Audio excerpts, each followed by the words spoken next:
Adeline POV. A few weeks later. Andito ako ngayon sa may biranda, upang tawagan ang aking mga magulang. Maaga pa naman kaya naisipan ko muna tawagan sila, total tulog pa si CJ. Isang linggo na rin ang nakalipas, akala ko nga noon ay hindi na talaga niya ibibigay ang aking cellphone. Wala din akong ibang ginagawa dito sa kanyang penthouse, pati maglinis pinagbawal din niya. Hindi daw ako marunong maglinis. Biruin mo yun, ano pa at naging janitress ako, kung para sa kanya hindi pala ako marunong maglinis. Hindi naman na ako nagtanong, dahil ayaw ko rin naman ng maraming usapan. Ang mahalaga sakin may sahod, at syempre aalagaan ko ng mabuti si CJ. Ang sabi pa sakin noon, basta bantayan mong mabuti ang anak ko, at hindi mo obligasyon ang maglinis ng bahay, ako na ang bahala dyan. O diba, akalain mo yan, kaya naman hindi na rin ako nagsalita noon. Isa pa pabor sakin yun no. Saan ka ba naman makakita ng 50k na sahod, at magbantay lang ng bata? Pati pagluluto ayaw din niya. Kaya ang labas siya yung nagluluto. Dahil isang araw, pinakialaman ko lang naman ang mahiwagan niyang kusina. Habang si CJ binigyan ko siya ng gawain niya, at ako naman nagluto sa kusina. Akalain mo nagalit ang arrogante. Bakit ko daw pinapabayaan ang anak niya? Nagluto lang naman ako, at ito pa ha, ang sabi pa sakin, hindi daw masarap ang luto ko. Kaya sa sobrang inis ko, sinabihan ko siya na ang magluto. Nakipagsagutan pa ako sa kanya noon, ang sabi ko sa kanya. Kung ayaw mo ng luto ko, pwede ba kahit pagkain ko lang ang lutuin ko, dahil kailangan ko din kumain sir, pasigaw ko pa noon na sagot sa kanya. Pero ang lalaki parang galit pa. No. Ang sabi ko bantayan mo lang ang anak ko, kung may gusto kang kainin let me know, hindi ka naman siguro nagugutom dahil sa dami ng pagkain dito. Paasag pa niya noon na sagot sakin, kaya naman dahil sa inis ko sa kanya, iniwan ko siya at kinuha ko na ang aking bag, at aalis na sana ako nang hawakan ng bata ang aking kamay. Mine, where are you going? Do you leave me? Tanong ni CJ noon sakin. Pero nakasunod pala sakin ang magaling niyang ama, at nanunood sa amin. Kaya imbis na maawa ako noon sa bata, sinabi ko sa kanya na uuwi na ako, at bahala na silang maghanap ng yaya niya. Dahil hindi ko na kayang tiisin ang ugali ng kanyang ama. Hahakbang na sana ako palabas ng bahay, nang nagsalita ang arrogante, na akala mo naman may sunog dahil sa sobrang lakas. Don't you if try to leave this house, if you want to live longer. Sigaw niya sakin kaya naman umurong ako bigla, at si CJ umiiyak na. At ang arrogante mukhang naawa naman sa anak niya, at medyo huminahon na ang boses. Okay fine, you can cook, but make sure, you never failed to take care my son or else. Sabi pa niya sakin. At hindi ko na siya pinatuloy sa sasabihin niya, dahil ako na ang nagpatuloy, at sinaman ko siya ng tingin. Or else I die. Okay fine Mr. Arrogant. Huwag kang mag-alala aalagaan ko si CJ, kahit hindi mo sabihin, okay na ba? Sarcastic kong sagot sa kanya noon, kaya naman dahil nga hindi ako ang naglilinis, ewan ko din kung bakit, basta tuwing magpapalinis siya, umaalis kami ni CJ. Pagbalik na din namin sa bahay, may naluto ng pagkain. Ang daming alam ng lalaki na yun. Katulad na lang ngayon aalis daw kami, ewan ko kung saan na naman kami pupunta o dadalhin. Oo laging kasama ang arroganting yun, 3 araw na din naman ang nakakalipas magmula ang araw na yun, mabuti nga at pinayagan pa akong mag-cellphone, pero bago pa niya ako pinayagan, kinuha muna niya ang phone ko at binalik lang naman kinabukasan, kaya galit na galit talaga ako sa kanya, dahil sa araw na yun, tinawagan ko lang naman ang mga magulang ko at kapatid, saktong kausap ko noon si Sherwin. Bunso malapit na ang enrollment mo, magpadala si ate ng pera ha, baka mag-palm ako sa boss ko bukas. Sabi kong ganun, medyo nagtaka pa ang kapatid ko noon, kasi hindi naman ako nagpapaalam noon sa amo ko. Ate bakit, may ibang trabaho ka na ba? Takang tanong niya sa akin noon. Kaya naman nag-isip pa ako noon ng ibang dahilan. Nako bunso hindi, yung anak ng big boss sa hotel ginawa lang naman akong yaya. Sagot ko sa kanya noon, at tumawa lang siya sa kabilang linya, kaya naman nainas ako sa kanya, may pagkaenggot din kasi minsan ang kapatid ko na ewan. Ano ate, yaya ka na? Talaga ha ate? Takang tanong pa niya, na parang hindi makapaniwala, sabay tawa pa sa kabilang linya.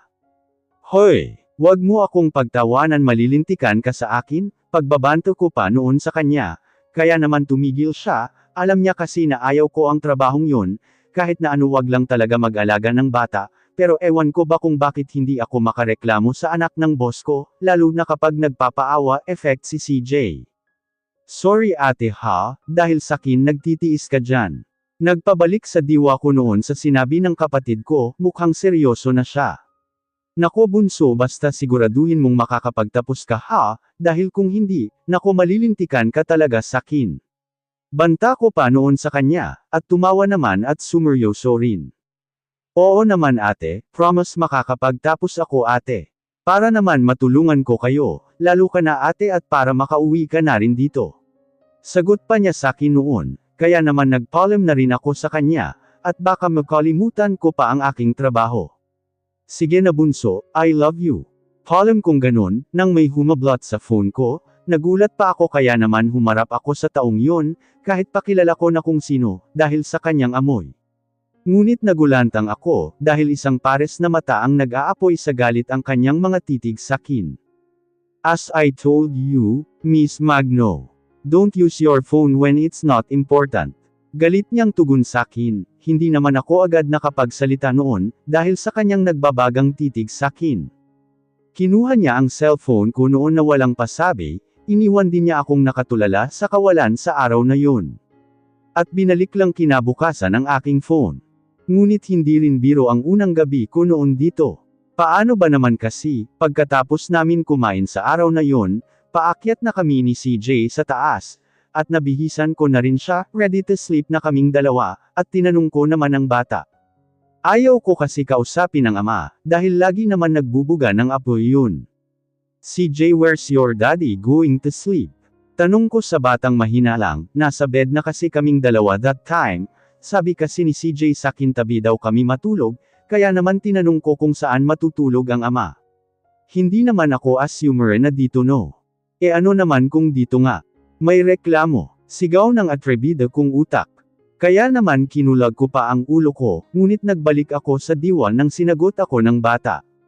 Hear mine? Why? Inosenteng sagot naman ng bata sakin, sabay turo sa bed nila. Oo nga naman, alangan naman sa labas. Sagot ko din sa sarili kong katanungan noon, kaya naman nahiga na ako sa couch noon, kasi maluwang naman, isa pa size bed naman ang laki niya, dahil ba naman sa liit kong ta. Kaya naman kinuha ko na ang isang unan at kumot noon, at siya naman ang pasok niya na ikinagulantang ko pa, kaya naman napatakbo pa ako sa couch, at nagtalukbong agad. Mahirap na ang mapag-alitan bulong ko noon, pero si CJ rinig ko pang napahahikjek at nagsalita. Daddy, I think you look like a monster. You see mine? She is afraid of you, rinig kong sabi ni CJ noon sa kanyang ama, kaya naman nagsasalita ako sa loob ng kumot noon. Na ako lang naman ang makakarinig. Oo CJ, monster talaga yang ama mo. At arrogante pa. Himutok ko noon sa loob ng kumot, at ganun na lang ang gulat ko na naman ang tinanggal niya ang kumot sa akin, at tinapon pa kung saan, tapos nakatitig sakin at napalunok pa. Ngunit panandalian lang naman at nagsalita siya. Do I look like a monster to you? Tanong niya sakin, na akala mo lalamunan na ako sa mga titig niya. Napalunok pa ako ng 2 beses, bago ko siya sinagot. Dahilan ng hindi ako agad nakasagot sa kanya. Miss Magno, parang paus pa niyang boses sa pangalawang pagkakataon noon, kaya naman nagising ang diwa ko. Napailing na lang ako bilang sagot ko noon, dahil parang umurong ang aking dila, kahit gusto ko siyang sagutin at sigawan sana, dahil iba ang titig niya sakin. So what are you doing here? Tanong niya sa akin at nakaupo na siya sa couch, kaya naman napaurong pa ako sa higaan ko. Hindi ba ako dito matutulog sir?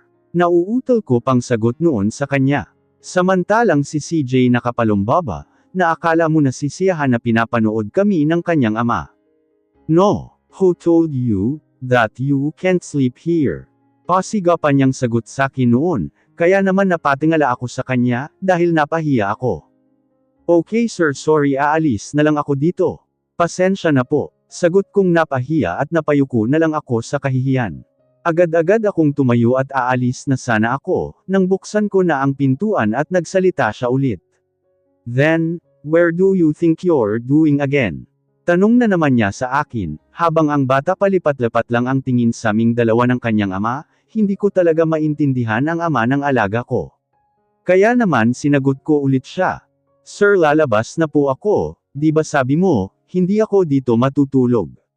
Sagot ko sa kanya, dahil kahit pa napahiya ako, kailangan ko talaga siyang sagutin no. Sumusubra na kasi siya eh. Sinabi ko bang aalis ka? Ang sabi ko hindi dyan sa couch kundi dito. Turo niya sa bed kung saan nakahiga si CJ, kaya napalaki ang mata ko sa sinabi ng aking amo. Po, bakit po dyan sir? Gulat kong tanong sa kanya, na medyo nauutol na naman ako. Pero sinagot naman ako ulit. Bakit hindi? Paano kung mahulog si CJ, sino may kasalanan?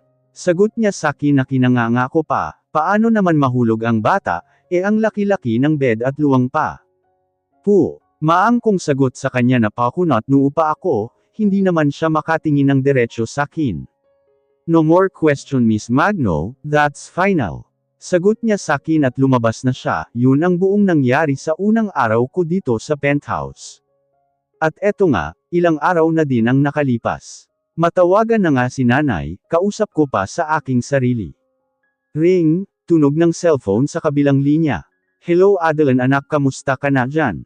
Sagot agad ni nanay sa akin mula sa kabilang linya, alam ko sa oras na to wala ang kapatid ko, kasi may pasok na siya, kaya naman binigyan ko sila noon ng pambili ng mumurahing cellphone, para sa ganun lagi kong makakausap sila nanay at tatay, kahit wala ang kapatid ko sa bahay. Hello inay, eto po tulog pa ang alaga ko, kaya naman ito makapag-chika muna sa'yo inay, pabiro kong sabi kay nanay, sinabi ko noon sa kanya ang trabaho ko, dahil lang naman sa chismuso kong kapatid, kung bakit kasi nasabi ko pa noon sa batang yun, kaya naman sinabi ko na lang lahat sa kanila, puwera na lang ang ugali ng amo kong arrogant ka, at ang alam pa nila mabait ang amo ko, kaya naman kahit labag sa kalooban ko, sinabi na lang na mabait siya para hindi sila mag-alala sakin. Naku anak, bantayan mong mabuti ang anak ng amo dyan ha, lalo makulat ang batang yan kamo. Alala naman na sagot ni nanay sakin. Opo nay, huwag kayong mag-alala tulog pa naman siya, at nakikita ko naman po mula sakin kinatatayuan ngayon. Sagot ko sa aking nanay, totoo naman kasi mula dito sa aking kinatatayuan dito sa beranda, nakikita ko si CJ na masarap pa ang tulog. Mabuti naman kung ganun anak, ako'y nag-alala sa bata. Siya nga pala anak, salamat pala sa padala mo ha, naku tuwang-tuwa ang tatay mo, alam mo ba, nabili na niya ang sakahan na matagal na niyang pangarap noon anak, yung sakahan nila aling Mereng mo. Excited na sabi ni nanay sa akin. Medyo nagtaka naman ako sa sinabi ni nanay sa akin, kasi ang pera lang naman na pinadala ko ay 100,000, sahod ko lang yun noon na naipon ko mula pagiging janitress ko at part-timer, dahil nga sinabihan ako ng boss ko na hindi na ako pwedeng lumabas or mag-day off. Kaya naman lahat ng ipon ko noon pinadala ko na, pero syempre nagtira naman ako para sa sarili ko. Nay, sabi niyo binili niyo yung lupain nila aling Mereng. Magkano hunay? Tanong ko sa aking ina, ang alam ko kasi mahal ang sakahan samin, pwede pa siguro kung sanla. Baka nagkamali lang ako ng pandinig sa kanya, hindi kasi biro ang sakahan nila aling Mereng, malawak din kasi iyon, at hindi basta-basta na pera din ang kailangan doon. Sasagot pa sana si nanay ng may umiyak na bata, kaya naman dali-dali akong napatakbo, at hindi ko na naintindihan ang sinabi ni nanay sakin. Inay sandali ho, gising na ang alaga ko, mamaya ko na kayo ulit tawagan. Bye po, hindi ko na hinintay na sumagot pa ang aking ina, dahil dali-dali na akong pumasok sa loob, at baka mag-alboroto na naman si CJ, kapag hindi ako agad nakita. Ganito kasi ang batang ta. Andito na ako sa loob ng kwarto, pero tulog naman si CJ, nagtaka pa ako kasi narinig ko naman na may umiyak, nilapitan ko pa ang bata pero mahimbing pa rin ang tulog niya. Guni-guni ko lang siguro, kausap ko sarili ko, kaya naman pumunta na ako sa banyo at maligo na, at magpapalat na rin ng damit. Sabi kasi ni Mr. Arroganti 10 AM daw ready na kami, sasanduan daw kami dito, Ewan ko lang kung saan na naman niya dadalhin ang anak niya. Nakikisali lang naman ako, dahil ako nga ang yaya. Suste ano ba dapat ang tawag sa'yo? Sigaw ng kontrabida kong utak, wala no sagot naman sa kabila, napailing na lang ako sa naiisip ko. Kung saan-saan na naman tumatakbo. Sumulyap pa ako sa orasan, at alas 8:30 na. Kaya nagmadali na akong pumasok sa banyo. Pagkatapos kong naligo ginhising ko na ang bata, baka kasi mabad mood na naman to kapag nagkataon magwawala na naman, kung hindi ko patatakutin na iiwan ko na siya hindi natitigil, hinalikan ko muna siya bago ako nagsalita, kaya medyo gumalaw siya. Pansin ko lang sa batang gustong gusto siyang nilalambing, kung sa bagay ayos na ayos sakin yun, dahil kahit ilang araw pa lang ako dito, mukhang nakuha ko na ang loob niya. Baby CJ wake up na, may pupuntahan tayo, lambing kong bulala sa kanya, sabay kiss ko sa mukha sa kamay at sa tiyan, parehas kasi kami na may kilati sa tiyan, kaya naman ito at napahahikjek na siya. Natuwa naman ako sa reaksyon ni CJ. Mind stop it please, I was tickled there. Reklamo pa niya sa akin sabay hagik niya, pero hindi ko siya pinansin, at pinagpatuloy ko ang aking ginagawa sa kanya. Panay naman hagik niya, kaya pati ako napatawa na rin sa kanya, at tumigil na rin ako. Okay baby, get up na, brush your teeth and change your clothes okay, sabi ko sa kanya at nakita ko sa mga mata niya nagising na siya, tumungo naman pagkatapos tumungo na siya sa banyo. Eto ang gusto ko sa kanya, kahit bata pa lang marunong na siya maligo magbihis lahat. Pero minsan nag-alala ako, kaya naman sinasamahan ko siya, katulad na lang ngayon, sinundan ko siya sa banyo. Kahit pa sinabi niya noon na big boy na siya. Aba hindi pwede yun sakin, paano kung ma-accident siya lalo ang luwang-luwang pa naman nag-bathtub. Paliguan na kita okay, kasi kakain pa tayo, baka mahuli tayo, iiwan tayo ng daddy mo. Panakot ko pa sa kanya, mabuti naman hindi nagreklamo, tumungo lang, minsan kasi nagrereklamo siya, kaysa daw big boy na, Diyos ko naman may big boy bang 5 taon pa lang. Pagkatapos namin sa banyo, bumaba na kami, siya naman nang may nag-doorbell. Sunod-sunod na doorbell ang nasa labas, kaya naman mabilis kami ni CJ na bumaba, at pinagbuksan ang pinto, kung sino man ang tao sa labas, kasama ko si CJ, dahil hawak kamay pa kaming dalawa tinungo ang pintuan. Hindi ko na tinignan kung sino man ang tao sa labas, basta diretso ko na lang na binuksan. Pagbukas ko, nabigla ako sa nakita ko, pati si CJ nagtago pa sa likod ko. Isang babae na sophisticated ang itsura, at mataas ang kilay na nakatingin sa akin. At bigla akong kinabahan, dahil may kasama siyang 2 nakakatakot na lalaki sa likuran niya.